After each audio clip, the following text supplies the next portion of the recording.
The harmattan wind rattled the zinc roof of the small bungalow in Mushin, where 70-year-old Mama Joy sat alone, her weathered hands trembling as she folded clothes.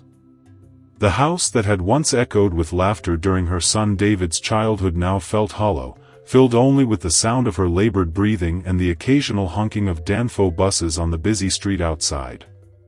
It had been 3 months since her son's wife, Melissa, had made her intentions crystal clear.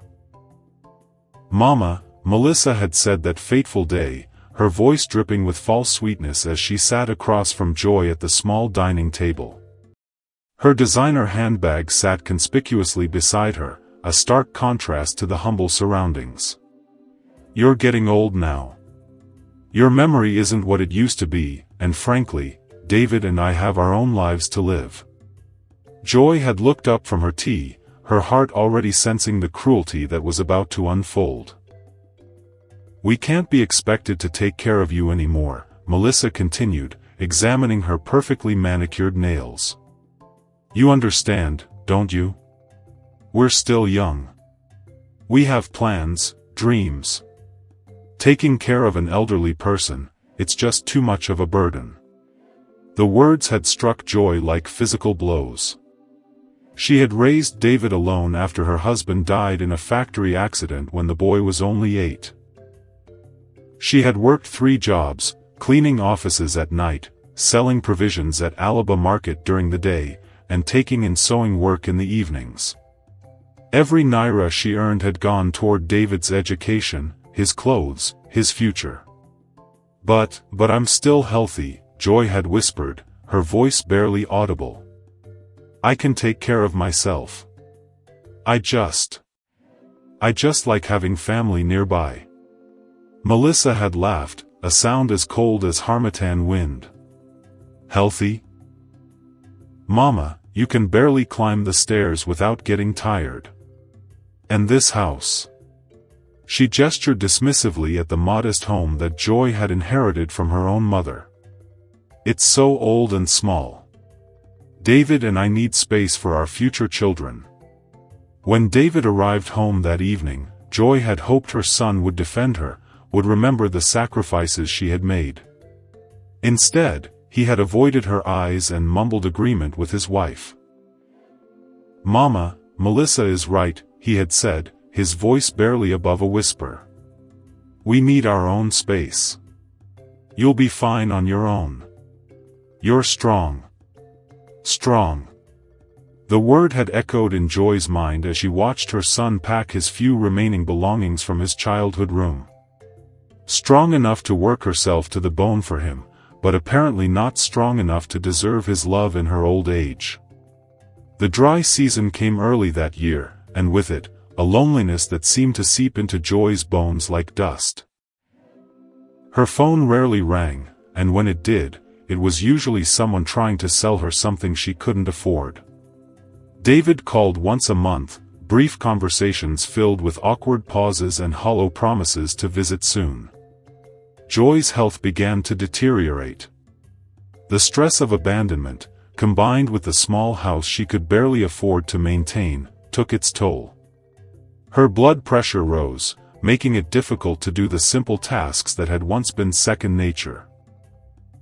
Some days, she could barely make it to the small shop at the end of her street. The neighbors, mostly elderly themselves, tried to help when they could. Mama Kemi from next door would occasionally bring pepper soup, and Papa Tund would help fix small things around her house. But they had their own struggles, their own families who rarely visited. One particularly difficult night in February, Joy collapsed in her bathroom. She lay on the cold tile floor for hours, too weak to get up, before finally managing to crawl to her bed. She didn't call for help. Who would come? Her pride, the same pride that had kept her working through exhaustion and illness to provide for David, now kept her from reaching out. As the rains approached, Joy made a decision that would change everything. She pulled out a worn address book and made a phone call to someone she hadn't spoken to in over 20 years. "Is this Barrister Henry Okafor?" she asked, her voice stronger than it had been in months.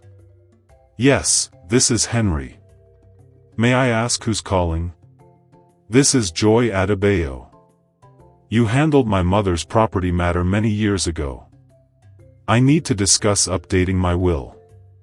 What David and Melissa didn't know was that Joy was far from the poor, helpless woman they believed her to be.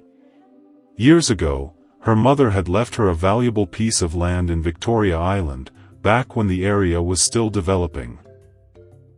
Joy had been paying taxes on it for decades, watching as Lagos's growth turned her modest plot into one of the most valuable pieces of real estate in the city. She had never sold it, despite the numerous offers from developers and estate agents. It was her insurance, her safety net, something to leave for David when she was gone. She had planned to surprise him with it, to ensure he would never struggle financially the way she had. But now, sitting in Barrister Henry's office in Ikeja, surrounded by law books and certificates, she felt differently. I want to change my will, she told the lawyer, her hands steady as she signed the documents. Everything goes to charity, except for one condition. Barrister Henry raised an eyebrow. What condition, Mrs. Adebayo? If my son divorces his wife within 1 year of my death, he can inherit everything. If not, it all goes to the Lagos Children's Home where I volunteered for 30 years. Mrs. Adebayo, are you certain about this? This is quite unusual. Joy's eyes were hard as steel. I've never been more certain of anything in my life. Joy passed away on a quiet Tuesday morning in late November, exactly 1 year after Melissa had declared her a burden. Mama Kemi found her 3 days later when she noticed the newspapers piling up outside her door. She had died peacefully in her sleep, her face serene, as if she had finally found the rest that had eluded her in her final years. David received the call at his office in Victoria Island, where he was working late trying to manage his mounting debts. Melissa's expensive tastes had led them deep into financial trouble. Credit cards were maxed out, and they were behind on rent for their luxury apartment in Ikoyi. The funeral was small and somber. David wept openly, his grief mixed with crushing guilt. He remembered his mother's face the day he chose his wife over her, the way her shoulders had sagged in defeat. He remembered the last time he had seen her alive, how small and frail she had looked, and how he had made excuses to cut the visit short because Melissa was waiting in the car, impatient to leave. Melissa stood beside him in designer black, checking her phone during the service. She whispered complaints about the simple ceremony, about the small group of elderly neighbors who had come to pay their respects. At least it's over quickly, she murmured to David as they left the cemetery in Ikoyi. Now we can focus on getting our finances sorted out. Maybe we can sell that old house of hers. 3 days after the funeral, David sat in Barrister Henry's office, expecting to hear about a small inheritance, maybe enough to cover the funeral expenses. Instead, he learned that his mother had been worth over 500 million naira. 500 million? David's voice was barely a whisper. But how? She lived so simply. Barrister Henry explained about the land, about the decades of wise investments his mother had made with the rental income from smaller properties, about the bank accounts she had never touched. Then came the condition of the will. Your mother was very specific, the lawyer said, sliding the document across the desk. You inherit everything only if you divorce your wife within 1 year of her death. Otherwise, it all goes to charity. David sat in stunned silence, the papers trembling in his hands. His mother's final words to him, written in her careful handwriting at the bottom of the will, were like daggers to his heart. My son, I loved you more than life itself. I gave you everything I had, hoping you would become a man of character and loyalty. But you chose a woman who saw me as a burden over the mother who saw you as a blessing. This is not revenge, this is a lesson. True wealth is not money, but the love and respect we show to those who sacrificed for us. If you can divorce someone who made you abandon your mother, perhaps there is still hope for your soul. If not, then at least my wealth will help children who need it more than a son who forgot where he came from. David drove home through Lagos traffic in a daze, the weight of his mother's words crushing down on him. At home, Melissa was excitedly planning their weekend trip to Calabar, completely unaware of the bombshell that had just exploded in their lives. "How much did the old woman leave you?" she asked casually, not even looking up from her laptop where she was browsing expensive hotel packages. David stared at his wife, really looked at her, for the first time in months. Her beautiful face, so cold when speaking about his mother. Her manicured hands, which had never known the hard work his mother had endured. Her expensive clothes, purchased with money they didn't have while his mother had died alone in a small house. "Melissa," he said quietly, "we need to talk." Something in his tone made her look up. "What's wrong? You look terrible." "My mother, she left me 500 million naira." Melissa's laptop slammed shut. 500 million? Are you serious? Her eyes lit up with greed. "Oh my God, David. We're rich. We can pay off all our debts, buy a house in Banana Island, travel the world. There's a condition."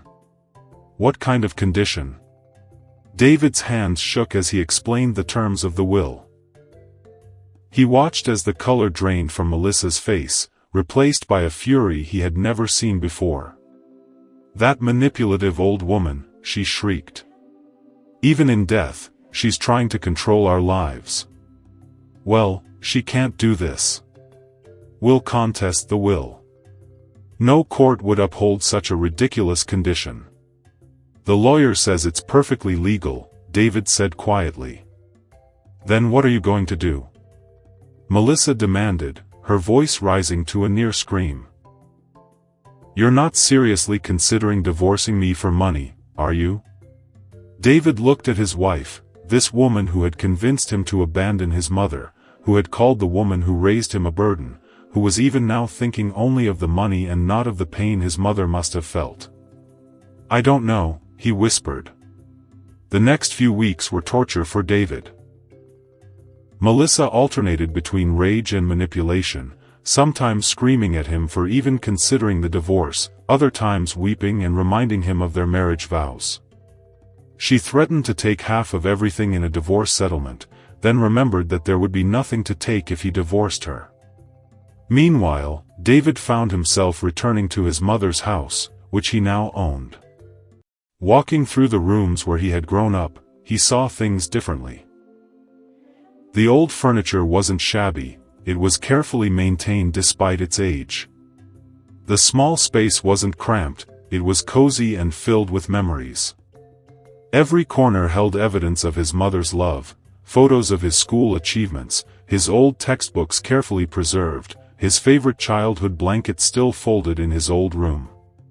In his mother's bedroom, he found her diary. The entries from her final year broke his heart. David called today. He sounded rushed. I wanted to tell him about the chest pain, but he said he had to go. Melissa was calling him. Fell down again today. Getting harder to get up. Maybe I should call David? No, Melissa says I'm a burden. I don't want to be a burden. Dreamed about David as a little boy. He used to hug me so tight when he was scared. Now he won't even visit. Did I do something wrong? Barrister Henry says the will is ready. I hope I'm doing the right thing. I love David, but he needs to learn what really matters in life. The final entry was dated just 1 week before her death. I forgive David. I know Melissa influenced him, but he's a grown man who made his choice. I still hope that someday he'll remember the mother who loved him unconditionally. If this will teaches him to value family over money, then my death won't be meaningless. David wept as he read his mother's words, finally understanding the depth of her love and the magnitude of his betrayal.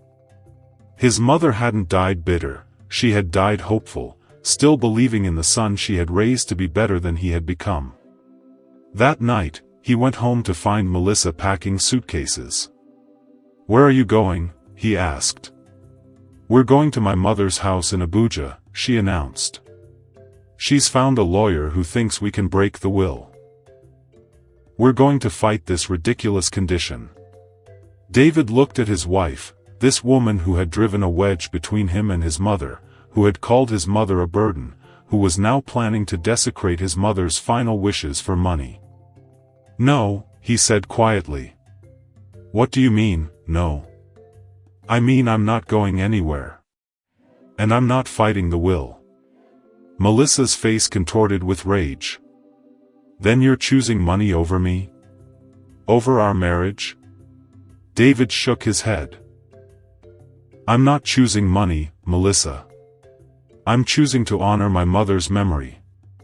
I'm choosing to be the son she raised me to be, even if it's too late for her to see it." "You can't be serious. It's 500 million naira. And it's worthless if I have to destroy my mother's legacy to get it." Melissa stared at him in disbelief. "You've lost your mind. That old woman has brainwashed you even from the grave." "My mother's name was Joy," David said firmly. "She wasn't that old woman. She was the person who loved me most in this world, and I failed her. I won't fail her again." Melissa left that night, taking most of their belongings and their remaining credit cards. She filed for divorce the next day, citing irreconcilable differences, and tried to claim half their debts as David's responsibility alone. David didn't fight her. He moved back into his mother's house and began the slow process of sorting through her belongings. In her wardrobe, he found boxes of his old school projects that she had saved, letters he had written her from university, and photos of every birthday, graduation, and achievement in his life. 1 year after his mother's death, exactly as specified in the will, David inherited her estate. But by then, the money meant something different to him. It wasn't a prize to be won, it was a responsibility to be honored. He used part of the inheritance to pay off the debts that Melissa had helped create. But the majority went toward establishing the Joy Adebayo Foundation for Elderly Care, providing support for seniors who had been abandoned by their families. He kept his mother's house and turned it into a small community center where elderly neighbors could gather for meals and companionship. 2 years later, David ran into Melissa at the Palms shopping mall in Lekki. She was with a new man, older and obviously wealthy, her arm linked possessively through his. When she saw David, her face twisted with the familiar expression of greed and calculation. "David," she called out, approaching him with false friendliness. "How are you? I heard about your foundation. How noble of you." Her voice dripped with sarcasm. "I'm well, Melissa. I hope you're happy." She looked him up and down, taking in his simple clothes and modest appearance. "I am, actually. Chief Emeka here owns several companies. We're getting married next month." She paused, unable to resist the dig. "I suppose you're satisfied with your choice. Trading a wife for money, and then giving the money away?" David smiled, and for the first time since his mother's death, it was a genuine, peaceful smile. "I didn't trade a wife for money, Melissa. I traded someone who made me forget who I was for the chance to remember who my mother raised me to be." As he walked away, David heard Chief Emeka asking Melissa about her previous marriage. Her voice carried as she dismissed him, "Oh, that? He was just a poor man who couldn't provide for me. His mother was such a burden." David said a silent prayer for Chief Emeka, and for any elderly relatives the man might have. Some people, he realized, never learn. That evening, David visited his mother's grave at Ikoyi Cemetery, bringing the hibiscus flowers she had always loved. As he arranged the flowers, he spoke to her as if she were still there. "Mama, I understand now. Your will wasn't about punishment or revenge. It was about love, love strong enough to teach me what really matters, even after you were gone. I'm sorry it took me so long to learn." The evening breeze rustled through the trees, and for a moment, David could almost hear his mother's voice, gentle and forgiving. "My son, you are finally the man I always knew you could be." David smiled through his tears and whispered, "I love you, Mama. I love you too." As he walked away from the cemetery, David felt lighter than he had in years. His mother's final gift wasn't the 500 million naira, it was the chance to become worthy of the love she had given him so freely. In losing everything he thought he wanted, he had found everything he truly needed. The Lego sunset painted the sky in shades of gold and red, like a blessing on a life finally lived with purpose and honor.